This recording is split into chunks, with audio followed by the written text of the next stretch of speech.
are gonna do a travel workout that you can do with no equipment and minimal space and still get a really good full body workout. So I'm gonna go through it with you together the first round, and then I want you to repeat this. Aim for 3 or 4 rounds. You can repeat this as many times as you want while you're traveling, and you'll feel really good and still get that heart pumping, no jumping, no push-ups, okay? All the good stuff. So we're gonna start with a body weight squat into a hinge. So feet are gonna be shoulder width apart, toes are forward, and you are gonna alternate between a squat and a hinge, okay? So on the squat, knees and butt lower. On the hinge, you're just reaching back behind you with the butt. Knees stay over your feet. Okay, eyes are gonna be about 45 degrees during that hinge. Think about exhaling to stand on both movements. 1 squat, 1 hinge is 1. You're gonna do 12. So just make sure you're counting on your own, going at your speed. You do not need to match me.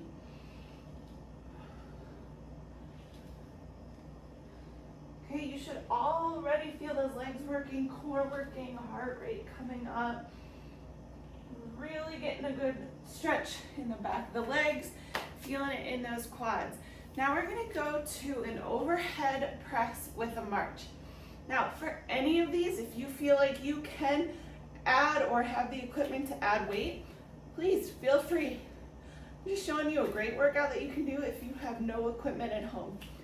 Okay, we're keeping arms back by ears without flaring the ribs or arching the back, and you're bringing the knee up nice and high. 20 marches, 10 each leg, arms stay nice and straight. Just holding your arms up can be a workout in itself. Exhale to lift. And then you want to make sure too you're not crunching to the side, okay? A little bit of weight shift is natural and okay, but we're not tipping over to make the movement happen. 10 each, 20 total. Now we're gonna go into some shoulder taps. Okay, so I would prefer you did this from your toes. Make it a little easier, you can widen those feet. And then as you get better and improve at this movement, feet can come closer and closer together. Ideally, you do not want to rotate as you go. Right arm, left shoulder, left hand, right shoulder. So, nice, engaged core. Again, the wider your feet are, the more stable you will be, but we want to be able to get closer together, okay? If you're feeling this in your low back, you can drop down to the knees, but I prefer for you to just widen those feet and work here, okay? This is another opportunity where you can elevate the hands if you have the availability. So if you're in a hotel room, a chair, sometimes they have a lower table where you can put your suitcase, your bed, okay? And elevate the hands. 10 each, 20 total. And now we're gonna flip over into a reverse plank. So I'm actually gonna have you keep your knees bent for this one. Fingers facing your feet. Feet are about hip width apart, and you're gonna lift up, okay? Hips don't need to come way, way, way up.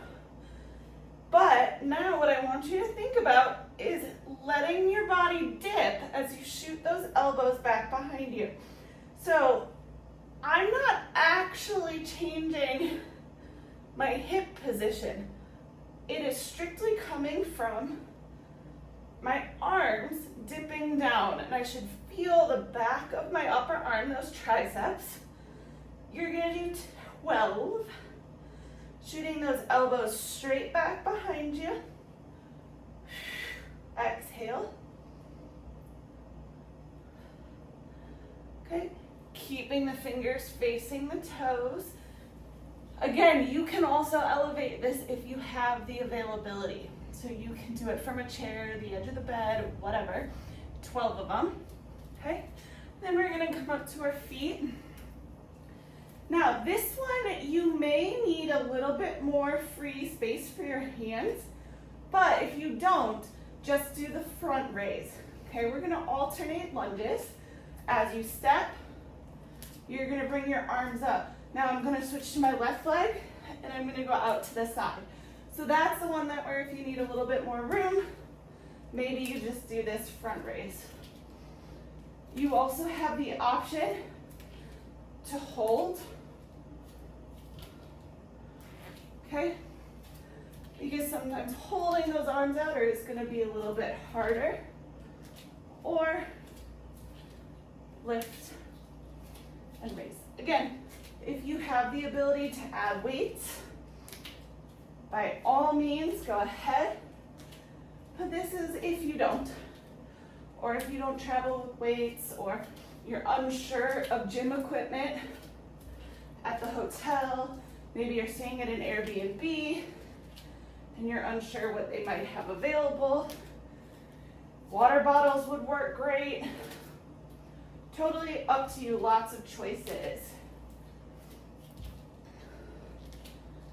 Okay, making sure weight is evenly distributed on that front leg. And then you're pushing and exhaling, okay? Nice and tall. You're gonna do 10 each, 20 total. And then last but not least, we're gonna go with a reverse bear plank. This one you might need a little bit more space lengthwise, or you might just have to kind of do 2 or 3 at a time and work from there. So we're gonna come into that bear plank position. So shoulders are over wrists, hips are over knees. You're gonna lift those knees 1 inch off the ground. And then you're gonna start walking backwards, keeping those knees up, keeping this position, okay? Thinking about going backwards through here. Making sure you press through the arm and armpit. So you're pushing the floor away with that stationary hand. And really getting into this area here. Okay, so I will probably do about 3 back like this, and I'll get to 12. So again, this might just be where you need a little tiny bit more of a walkway and some room. That is your equipment-free, no jumping, no push-up, travel workout that you can do anywhere with limited space, limited equipment, and then you can always add to it and progress it.